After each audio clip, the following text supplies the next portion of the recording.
Hi guys, welcome to AWS DBA. In this session, we are going to see how we can modify SSD storage settings for Provisioned IOPS. To change the Provisioned IOPS settings for a DB instance, in the navigation pane, choose databases. Choose the database that you want to modify the Provisioned IOPS. Choose modify.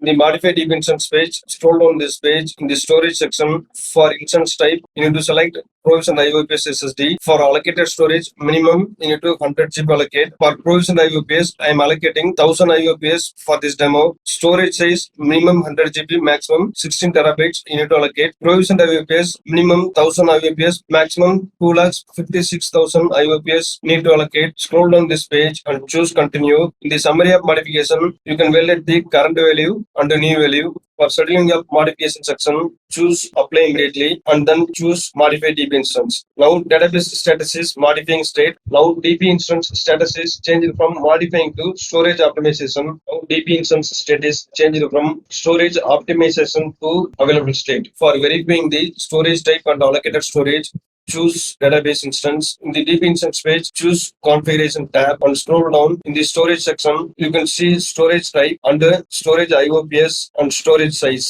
For deleting a DB instance, you can refer next video in my YouTube channel. Thanks for watching this video. Please subscribe and refer to your friends.